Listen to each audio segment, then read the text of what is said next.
Hi drummers, hope you're well. Just a quick word about stick grip. I've been asked about this quite a bit and it just seemed like a nice time to refresh on this. It was just like the last video I did actually about drum seat height. This was a members question from Sam, and normally I do video responses, so members send me a question, I record them a little personal video response. I actually again thought this was a really one that more people might be interested in, so with Sam's permission we're putting this on the main channel. So Sam was just saying that in terms of stick grip, he or she has been sort of trying different spots on the stick and just can't seem to quite get the right feel. I'm assuming Sam means in terms of like the fulcrum in particular, but I'll go through the whole grip here as I see it. So when you first have a drum lesson, I would say pick up the drumstick about 1/3 of the way up here between your index finger and your thumb, of course. I always think of this as the between the top crease in your finger there and the fleshy part of your thumb, about 1/3 of the way up. Now, I always think, you know when you've got this just right, because you can do that thing that we all did with our pencil at school, or still do with our pencil at school, where you can make it look like it's going all bendy. You seen that?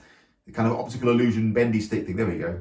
I'm 39, man. I'll never stop being impressed by that. It never gets old, does it? So the thing with that is that's a great start, because it shows that you just got a perfect grip. You're not too tight, you're not too loose, and the crucial thing, the sort of balance point or the pivot point is dead on. If you're too high on the stick, it's just really hard to make that work properly. If you're too low down, you can sort of still make it work, but it's much harder to control it immediately. You start to kind of feel the tension here, I find. So just that sweet spot, about 1/3 of the way down. Now for me, if you're on a Vic Firth stick without grip tape on, it's about, let's see, it's about, yeah, like, so my thumb is just above where the flag is, where the American flag is on the Vic Firth stick, right? So my thumb is kind of in the little gap between the H with the registered trademark sign and the beginning of the flag. For me, it's about there, but by all means experiment. That fulcrum, of course, that point between your finger and your thumb is absolutely crucial. That's the hinge that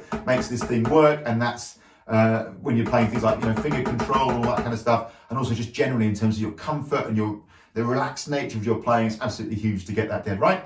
The stick will then go through the crease in the back of your hand like this, and generally speaking, and your fingers will wrap around your middle finger, ring finger, little finger. Again, not too tight, not too loose. That's for me the key here. I had a teacher once and I thought he was a complete lunatic. Now I think it's really good. He said, imagine you had a little bird in your hand with its wings folded up, and of course you wouldn't want to squeeze too tight and hurt it, but too loose and it would wriggle out and fly off. Do you see what I mean? So imagine you had that little birdie there, or an egg, right? Like an egg shell with nothing inside. You didn't want to drop it, but you didn't want to crack it. So as you move up and down, I feel like you get, in thin air here, you get like a little tiny sense of movement, but you can stay relaxed, and you get that feeling if you were to strike a drum, it would resonate. That's what we're all about, isn't it? Getting those drums to resonate, getting them to sing, and of course getting your drumming to flow. Now, of course, if you're too tight, what happens is, we've all seen that dodgy drum, haven't we? Down the pub going, being tight, and it doesn't flow at all. Probably slightly less so we have seen the drummer who's like really loose as well, and the grip is too loose, and it's all a bit floppy and all over the place. Especially that buzzy backbeat, man. And nothing worse is when you hear a drummer when their backbeat is like a buzz. You're like, what is that? So yeah, man. Like so many things in music and in life, in my opinion, like just so, not too tight, not too loose. That's the magic, man. You're searching for that sweet spot of like, yeah, you're not too loose, you're not losing control, but you're not too tight that you're tensing up, man. That's the thing.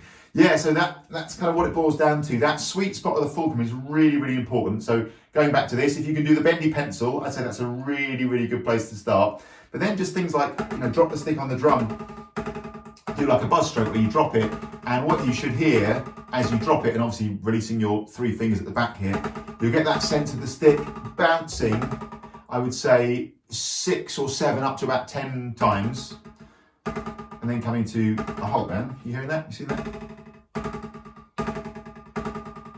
If I just move a little higher on the stick, it just doesn't feel quite right, man. It's just not quite there. If I'm a little far towards the butt end of the stick, I do get a bounce, but just that sense of it not being so in control, and it just feels like a little harder work. And actually, I feel like I'm going to get fatigued a little quicker like that. So just that sweet spot, man. As soon as you find that, you're in business. The other thing I would say about this is, like, if in doubt, just proceed, man, because you're not going to be miles away, and you will, as time progresses, just get a feel for these things. And I think what happens a lot with these things, a bit like with the exact same thing with the seat height I was talking about recently, is actually as for my own experiences, as time goes on, you think about these things just less and less. And actually, the seat height thing is probably an even better example. Like a great drummer is going to turn up at your kit and basically sound good, even if they don't adjust anything, aren't they? They're going to sound pretty good, man. They might be like, we're talking about small details. They might say, oh, the snare drum's a bit high. Actually, I was catching the rim shot sometimes when I didn't mean to, or something like that. But basically, they're not going to sound horrendous. Are they a great drummer? Like Dennis flipping Chambers, if he turns up at your drum kit, Vinnie Colleague, if he sits down to your kit, it's going to sound good. You know what I mean? Like there's no, like all these things, like they, I always feel like they seem to matter more like at the beginning of our drumming journey a bit more. And so what I'm getting at here is, if in doubt, just proceed, because you'll find it, man. You'll find it as you go along. And I appreciate that might sound like a bit of a slightly cop-out answer, but that really is true. I think as you proceed, if in doubt, just keep going. You'll find it. You're not going to be a million miles away, especially if you're on the Whitworth, like I said, just above the flag. You're not going to be a million miles away, man. So just, a little bit of buzzing is a great example, I think, of how you can find your way with it. Obviously, you want it to sound the same with your right and your left. Get a little buzz roll going, and it'll be a business. So hopefully that's helpful. They're the big things. I'll recap real quick. Give it a pinch about 1/3 of the way up between your finger and your thumb, between the top crease there and the fleshy part of your thumb. You're looking for that bendy pencil where you get that lovely optical illusion of the stick bending, even though it isn't actually, obviously. And then wrap your fingers around, not too tight, not too loose. Think of that lovely little birdie in your hand, or the eggshell that you don't want to drop and you don't want to crack.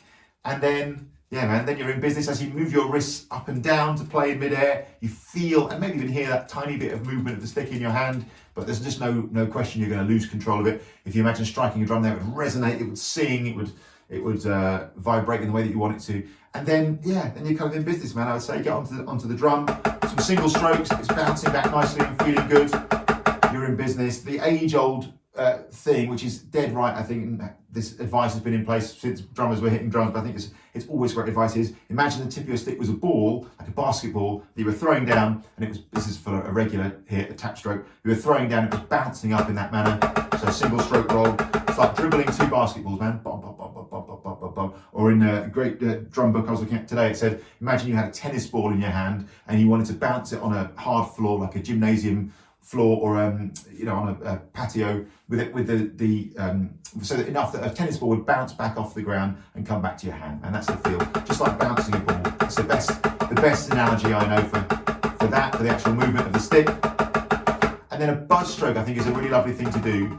That stroke where you just let the stick, you take your fingers off at the back and let the stick drop, is a really good way to just make sure you're in that perfect balance point with your fulcrum, because then if you can find that point, the stick will bounce 6-7 times naturally and then come to rest, up to about 10 times. And it feels that there's no strain, there's no tension. And then you're in business, man, then you're up and running. So I hope that's useful. Great question, Sam. Sometimes it's just so good, isn't it, to just go back to basics in that way. And again, I've made a lot of videos on this channel, man, almost 700 videos now. And I look back, and I've only ever mentioned that once, I think, in all this time. So sometimes it's a great thing to go back to, isn't it? Thanks a million, Sam. Thanks for watching as always. See you soon. Cheers.